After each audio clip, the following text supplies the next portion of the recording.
তোমরা তো জানো না কখন তোমরা মরবা। শোনো, তুমি অপরাধ করিও যদি তোমার মনে হয় আল্লাহ তোমাকে দেখে না, তখন করিও। তুমি অপরাধ করিও যদি তোমার মনে হয় আল্লাহ তোমাকে জিজ্ঞেস করবে না, তুমি নিশ্চিত বেঁচে যাবা। তুমি অপরাধ করিও যদি তোমার মনে হয় যে আল্লাহ তোমার জন্য জাহান্নাম নির্ধারণ করবে, আর তুমি আল্লাহকে বলবা আল্লাহ আপনি বললেই হবে না আমি জাহান্নামে যাব। যদি এই ক্ষমতার অধিকারী হও তাহলে তুমি অপরাধ করিও। তোমাকে বলি, ইয়া মহিলা, মা, বোন, চাচা, চাচি, নামাজ ছাড়া মানুষ মুসলমান থাকে না। ওয়াল্লাহি আমি বলছি না কোথায় বাঁধবেন, তর্ক পরে। আমি বলছি আপনি নামাজটা স্টার্ট করেন। আমি বলছি না যে তারা ওই 20 রাকাত পড়বেন না 8 রাকাত পড়বেন।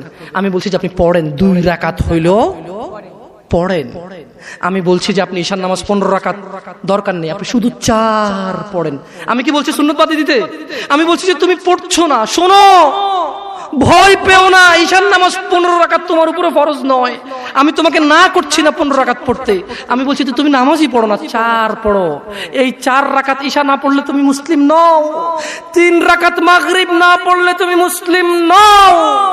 4 রাকাত আসর না পড়লে তুমি মুসলিম নও। দেখো, আমাকে দোষ দিও না। বুখারী খোলো, সালাত অধ্যায়ে যাও, আযান অধ্যায়ে যাও। আল্লাহর নবী বলেছে তারা ওরা কাফির, ওরা মুশরিক, ওদের আর আমি মুহাম্মদুর রাসূলুল্লাহ সাল্লাল্লাহু আলাইহি ওয়াসাল্লামের উম্মতের মধ্যে পার্থক্য হচ্ছে নামাজ। সুবহানাল্লাহ।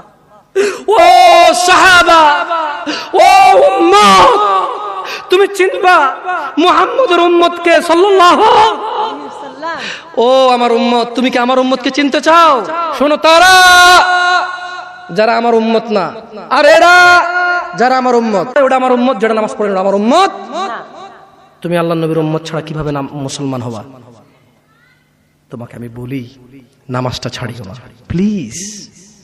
তুমি যে যে অপরাধে লিপ্ত আছো ছেড়ে দাও, চেষ্টা করো, কিন্তু নামাজটাকে তুমি এখন থেকে করবা। তোমার ফজর মিস হওয়া চাই না। তুমি যদি সারা জীবন নামাজ না পড়ো, আমার যায় আসে না। তুমি যদি সারা জীবন নামাজ পড়ো, আমার কিছু লাভ আছে। তুমি নামাজ পড়লে নাকি আমি আমার লাভে কথা বলছি। শোনো, তুমি নামাজ না পড়লেও আমার লাভ আছে। কি? ইন্নামাল আমালু বিন্নিয়াত। আমি নেকির উদ্দেশ্যে কথা বলছি, আমার নেকি হয়ে যাবে, কে ঠেকাবে?